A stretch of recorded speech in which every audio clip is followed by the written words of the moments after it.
اعوذ باللہ من الشیطان اللعین الرجیم بسم اللہ الرحمن الرحیم السلام علیکم یا علی مدد۔ مومنین و مومنات کی خدمت میں آج ایک بے انتہا مجرب ترین وظیفہ عمل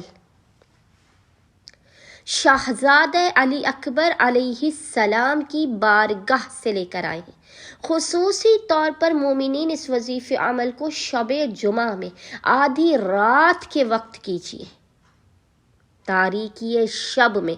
خلوت و تنہائی میں اس عمل کو کر کے ابا عبداللہ الحسین کو حق علی اکبر کا واسطہ دے کر اپنی حاجتوں کو طلب کیجیے۔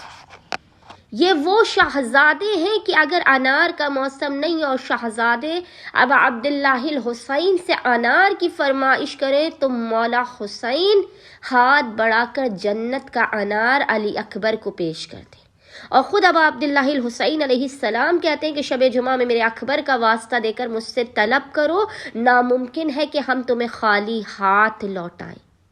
ناممکن ہے۔ ابا عبداللہ الحسین کا مظلوم کرب و بلا کا یہ وعدہ ہے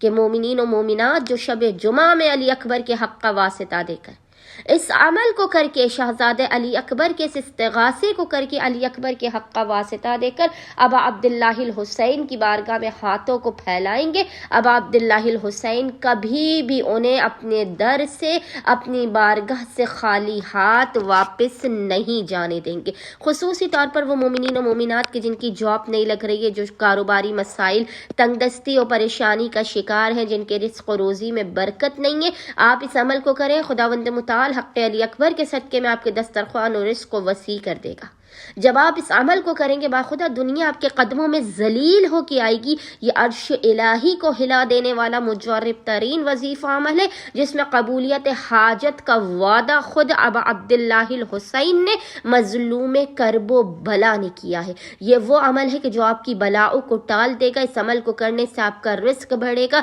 آپ کو سکون قلب عطا ہوگی، آپ کو دولت عطا ہوگی، اور خداوند متعال اپنے خزانوں کا رخ آپ کی جانب کر دے گا۔ بس مومنین و مومنات نے کرنا یہ کہ شب جمعہ میں آدھی رات کے وقت، رات 1 یا 2 بجے کے قریب آپ نے باوضو کرنا ہے۔ باوضو کرنے کے بعد آپ نے سب سے پہلے 2 رکعت نماز حاجت پڑھ کے ابا عبداللہ الحسین کی بارگاہ میں پیش کرنی ہے۔ پھر پیشانی کو سجدگاہ پہ رکھ کے روتے ہوئے گڑ گڑاتے ہوئے اپنے گناہوں کا اعتراف کرتے ہوئے محمد و آل محمد پر اول و آخر 3 مرتبہ 3 ٹائمز درود بھیجنے کے درمیان میں آپ نے 100 مرتبہ پڑھنا ہے، یا حسین ادرکنی بحق علی اکبر، یا حسین ادرکنی بحق علی اکبر، اور پھر حالت سجدہ ہی میں ابا عبداللہ الحسین کو علی اکبر پر ڈھائے جانے والے مصائب کا، شہزادے کی مظلومیت کا، شہزادے کی غربت و غریبی کا واسطہ دے کر اپنی حاجتوں کا طلب کرنا ہے، اپنے مسائل کے خاتمے کا، اپنے بخت و مقدر کے سنورنے کا، رزق و روزی میں فراوانی کا، اپنے دسترخوان کے وسیع ہونے کی دعا کرنی ہے، اپنے مشکلات کے ٹل جانے کی دعا کرنی ہے۔ مظلوم کربلا اپنے بیٹے علی اکبر کے صدقے میں آپ کے بچوں کی بھی خیر کریں گے، اور آپ کو بے پناہ اپنے خزانوں سے علی اکبر کا صدقہ عطا کر کے نواز دیں گے۔ اللہم صلی علی محمد و آل محمد وعجل فراجہم اجمعین۔